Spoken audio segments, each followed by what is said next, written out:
When a person want to do something, this is something I like the world to know. First, they plan it out with God. Talk to God about it. Be specific with God, just like you're talking to a person. And tell God what you want. Tell him your plans.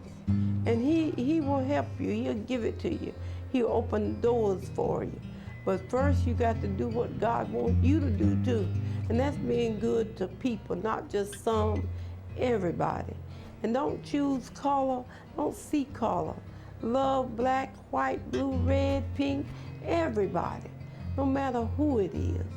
Love everybody. And so that sums it up on that. I would want the world to know that.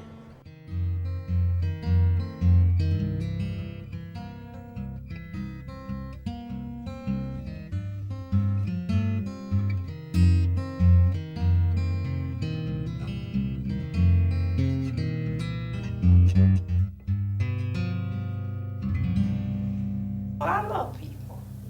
Even if they don't love me, I still love them. Well, you know, it's hard to be at peace when you're sick, but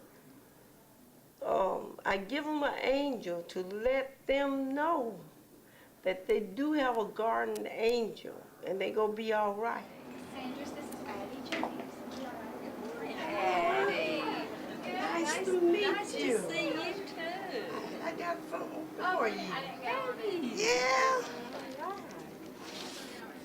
I got some little angels. Now I want you to pick you out one. Whichever you pick out the angel that you want. I got little black ones, little white ones, and all color. I like this one. It has, she's holding a flower. Well, yeah, that's the one you want. I like flowers. Okay. I Oh, like you're looking good. You look pretty. Look at her. Don't even look like you should be laying in here. Well, Miss Chambers, my name is Addie James. And I come in here to bring you something. I'm in here to bring you a little angel. And let you know you got your real angel watching over you. I got something to give you. Would you accept the angel from me? I'm always giving them to the patients, so I I'd want love to to give have you one. an angel. Oh, beautiful. I believe I give you one, didn't She's I gonna do. tell. I think I deserve another. I? Yeah, you do. You come anytime. I'll be in touch, okay? But if you ever we need still want me, you you to- got my number. Just I call do. me. Yeah. The story of my life is long, but it's short. Well, I was born in Addison, South Carolina. I was a baby when we come up here in Statesville, and I don't remember anything in South Carolina, in Addison, South Carolina. And I went to school at Morningside Elementary School first. That's where I first discovered being in plays. I was in Rumpelstiltskin, Cinderella. Anything was going on, I was gonna be in it because I liked to do things like that. And you know, still at that early age, I liked to write poetry and read and stuff like that. And then we moved from that area, so we had to go to Unity School. And that's when I started making my own clothes. Because Mom and Daddy cleaned up this big clothing factory where they made clothes. And they would give us all the scrap materials. And overnight, me and my sister would make us a dress or outfit. I don't care what it was, we never used patterns. We would cut out us a dress or whatever we was making, make it on our hand. Didn't know nothing about a sewing machine. And we would make those clothes and wear them to school. And the homemade teacher would have us modeling those clothes. And then I would make things for other people and get paid so I have money on the side. We would make paper dolls. We'd get our sewing box out. We let children say they born. That word never was mentioned in our house because it wasn't a boring moment. Because it was always something to do. Then we had to stay out of school and pick cotton. There's a period in time we couldn't go to school, we had to get the crops in. So we'd ride on the back of the truck by the school. We'd lay down on the truck and cover up, keep from the kids to hit us. And so out in the cotton patch, we'd stay out there all day in the hot sun picking cotton. But me, I was always a dreamer. I wasn't in that cotton patch. I was in Hollywood on that stage, acting and performing. In my mind, that's what got me through the day, you know. And I was just thinking about all the goals and the things I want to do in my life. But one thing, I wanted to be an actress. So when we come in from picking cotton, and Mama would be at home, she would leave from the fields early and cook. And boy, what a supper she would cook. Good old pinto beans and fresh garden vegetables. If it was in the summertime, fried chicken, she would have a meal fit for a king. We lived in this big old house. And well, it wasn't our land, the land belonged to this man, but me and my sister, she claimed one half of the land and I claimed one half of the land. It had walnut trees, blueberries, and raspberries, and all those wild things grown on that land. And we ate them and picked them every day. We spent hours in that wood. We could tell you where every little piece of grass was. It was just so much fun. In school, I was always curious. I would ask questions. And if I have up my hand, and I tell that teacher that I say, I know you see my hand, you know I know the answer. I said, I don't want to see a red grade on my report card. I was always outspoken, you know, like that. And the poems, see, I was into there reading and stuff. And every poem they recited, I could explain it. And let me live in my house by the side of the road, by the side of the highway of life, the man who passed with the honor of hope, the man who fight with the stripe. That mean a war going on. You know, some of them passed with the honor of hope, and some of them was fighting with the stripe, you know, the stripes of the flag. Well, I messed around, I got married. And I was working then. By that time, I was working in the factories. And I worked in the factories for about 30 years. I used to love the work. And I didn't believe on sitting around being on welfare. I love to be among people and making my own money, doing my own thing. And I worked all my life till I got unable to work. And then I got on disability.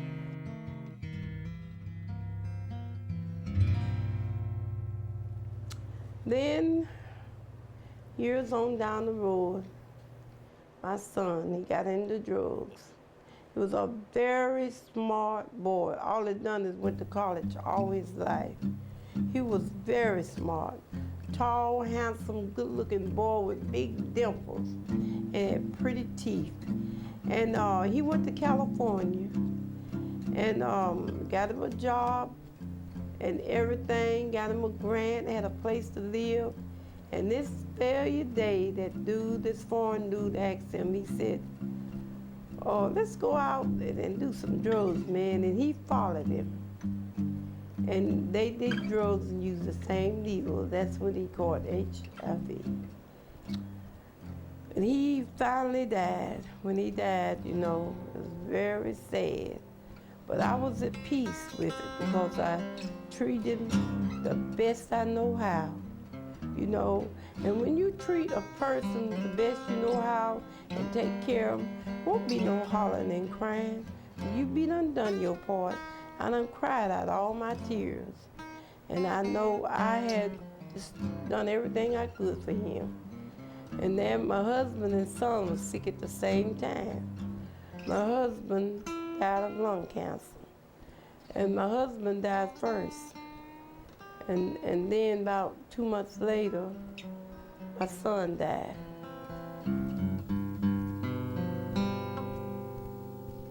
I had some struggles in my life. The mortgage people was about to take away my home. And at the nick of the time, the last minute, I finally got another mortgage to pay that one off.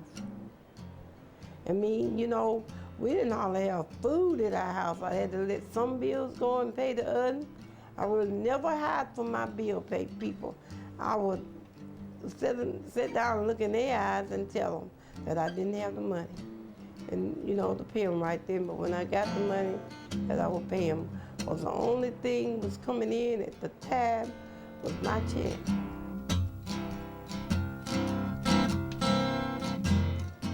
I got one son, you know, in prison. He got into drugs. He's a lot like myself, and he can do anything. He is multi-talent. He can draw you where you're sitting at. I mean, just straight out. Every little whip and every little thing. He's a great artist. And I believe they keep him in prison just for them to draw. Because he draws the prison and his families, and they pays him. And he sits in that prison and draws. He sends me pictures sometimes. And he is a good artist. But he's got hooked up with the wrong people. I won't put on the other people because he knew better. He just got into drugs. So I'm hoping and praying this time when he come home that he will be the man God wants him to be. And if he needs some help, to go straight from the prison and get it, and to really get this stuff out of his system and be right. Now Chris just bought him a nice house. He's married to a school teacher, and they have a lovely family. They the one gonna minister at the church for us or wherever they do it at. And they be called from out of town. It's 4 places to minister. And the CNC Mime is the name of their ministry. They do it for churches, anniversaries, reunions, so it's my grandsons too. And I really try to talk to my grandsons about drugs, sex, and AIDS and all this stuff. I bet you they can close their eyes and tell you every word I done talked to them so much. And each one of those children know how to pray. They can pray a prayer just like I can. Because by the help of the Lord, they're being brought up in the church. Because Rick and them was brought up in the church, but they just got a hold of those drugs, you know. And I try to tell children everywhere I be, everywhere I go, to stay away from drugs and alcohol. This is the second quilt that I have made. And the way I made this quilt is I cut out all the blocks and drawed on them first and painted them, let them dry. And then me and my daughter sewed it together, and I tacked it on this blanket. It's a bunch of girls in all kind of dresses and colors. So I thought it would be pretty. An idea popped in my head, so I just went for it. When I decide to do something, I just go with it.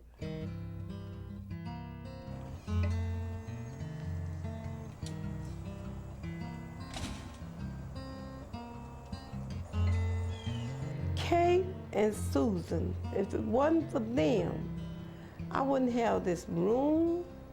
I wouldn't be where I am today, because they truly, through God, opened doors for me.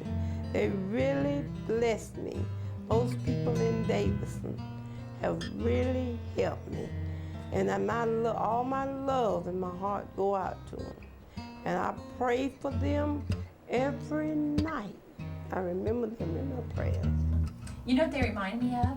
Is some of your African masks. Oh, yeah. You know, like the ones that you have at your house? Yeah. That one especially looks like it's almost carved from ebony. Sure do. I look at my own paintings that make me excited when I haven't seen them in a long time. One of the things I love to do with children when they come into the gallery is to point out little Addie and say, now can you find little Addie in all the paintings?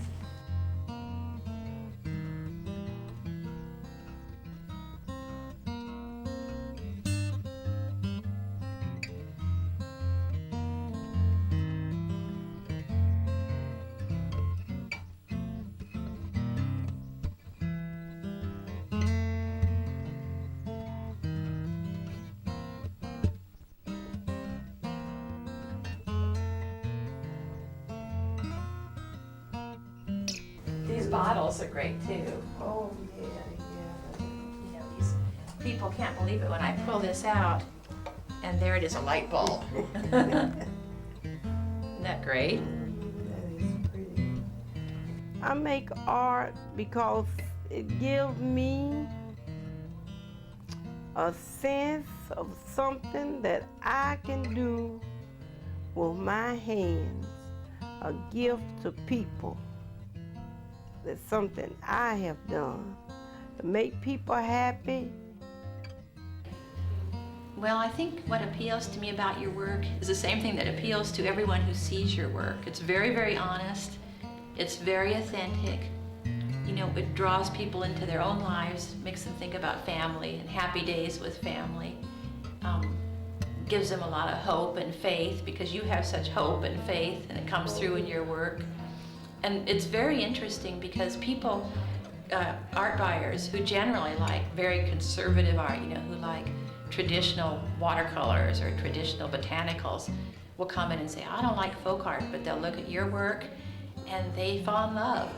They don't know what to say. I say, I've got to have one of these, or I've got to have 2 of these Addie James.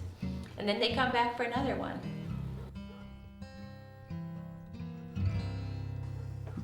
Okay. And here go my wonderful grandma. Okay, here's Granny. Okay, about the kids dancing, how they really got started to mind dancing. They didn't say it. I was hoping that one of them would say it. But we used to sit here in this very den and dance and just have a good time and clown around. So I first started them off for their mime dancing, because I love creative dancing. So that is also mime dancing. So one day we was in here and just taking, you know, making video. And so I said, why don't y'all create? So that's really where their mime dancing come from that very day. And they didn't know that one day they would be dancing for the Lord. But it really originated from right here in this very room. I want a big house where I can get lost in if I want to. With secret passages and, you know, things like that. I always wanted a big house with a big porch with the white pillars. That is my dream. I want my grandchildren to go to college, and I want them to have their dream in their life. Christian, he wants to be a dancer, dancing for the Lord, of course. And Chris and Cherie, I want them to get well known for their minister, and which they do go all over the world. People call them to do. They dance for funerals and weddings and anniversary, and the twins also, they be booked all the way up sometimes. And I want Christopher to be a singing star, because I think that he can make it in that. He got that velvet voice. And I want him to do what he gonna do with his career. I want them all to do good. Ashley, I want him to have his dream. I would love to see them all have their dream. And just do good and help people like I do. And trust in the Lord. And no matter, and to learn how to be strong. And the people that's against you, learn to love them too. And that'll teach them a lesson. I love my family.